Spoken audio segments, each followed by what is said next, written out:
প্রথমেই দেশনেত্রী বেগম খালেদা জিয়াকে নিয়ে যে চিন্তা সেটা শেয়ার করি। তাকে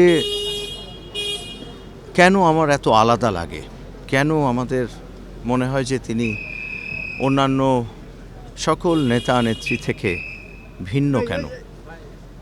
তার অনেকগুলো কারণ থাকতে পারে। তার একটি বড় কারণ হলো তিনি দলীয় যে গণ্ডি সেটাকে ছাপিয়ে, সেটাকে ছাড়িয়ে তিনি একেবারে প্রত্যেকটা বাংলাদেশির মনের ভেতরে তার আমাদের মননে স্থান করে নিয়েছেন।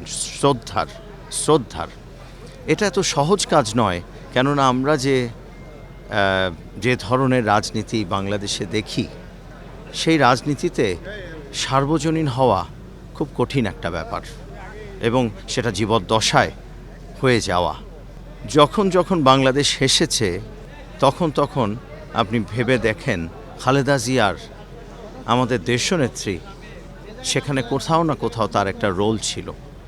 আপনি শুধু জুলাই আগস্টের পরেই 24-এর দেখবেন যতবার তিনি সোশ্যাল মিডিয়াতে অথবা স্ক্রিনে এসেছেন, কখনো চিফ অ্যাডভাইজারের সাথে, কখনো তার একটা বক্তব্য নিয়ে, কেমন যেন একটা স্বস্তি ফিরে পেয়েছে। আমরা সবাই পেয়েছি। যে দল করে সে পেয়েছে, যে দল করে না, যে রাজনীতিতে নেই, সাধারণ মানুষ, সেটাই 18 কোটি আসলে, তারা সেই স্বস্তি পেয়েছে। এই জায়গাটাতে খালেদা জিয়া কিভাবে আসলেন, কিভাবে একজন গৃহিণী দেশনেত্রী হয়ে গেলেন, এই জায়গাটায় আমার মনে হয় আমাদের ফোকাস করলে বাংলাদেশও সঠিক পথে হাঁটবে সামনের দিনে। কেননা তিনি যেটা করেছেন সেটা হলো আমার মানুষের উন্নয়ন কিভাবে সম্ভব সেটা দেখেছেন। সেই জায়গায় তিনি আমাদের 91 থেকে 96 সনেই তিনি ফিসক্যাল মনিটারি পলিসিকে এমনভাবে সাজিয়েছেন যে বলা হয় বাংলাদেশে ম্যাক্রো ইকোনমিক স্টেবিলাইজেশনের সময় হচ্ছে ওই 91 থেকে 96, যেটা তার শাসনামল। এর আগে তিনি কিন্তু তৈরি করেছেন একটা স্বৈরাচার বিরোধী আন্দোলনে তার সংগ্রামের যে রাজনীতি, সেটা তিনি আমাদেরকে শিখিয়েছেন। তো সেই জায়গায় 86-87-তে তাকে দেশনেত্রী হিসেবে সৌভাগ্যক্রমে আমার বাবাই তাকে ভূষিত করেন লালদিঘির ময়দান থেকে। সেই দেশনেত্রী শব্দটি কিন্তু তখন ছিল একটি ভূষণ, আপসহীন নেত্রী ছিলেন, কিন্তু আজ তিনি বাংলাদেশের সকল মানুষের অর্থাৎ দেশনেত্রী। এখন এটা ইতিহাসের বাস্তবতা, এটা একটি সত্য ঘটনা। সেই ঘটনার নাম খালেদা জিয়া।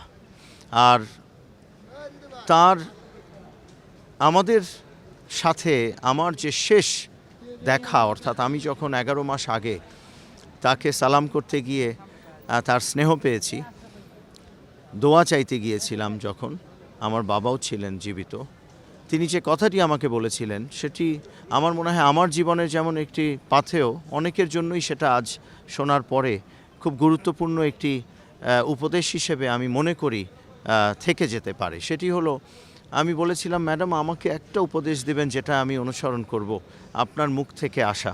বলল, তুমি যে বললে ইসরায়েলটা তুমি ইউনিভার্সিটি করেছো, তুমি স্কুল করেছো, সেই কাজটি চালিয়ে যাবে, কেননা আমরা চলে যাব এই পৃথিবী থেকে, সব কিছুই নিঃশেষ হয়ে যাবে, কিন্তু প্রতিষ্ঠান এবং মানুষের জন্য ভালো কাজগুলো রয়ে যাবে, সেই কাজগুলো করবে।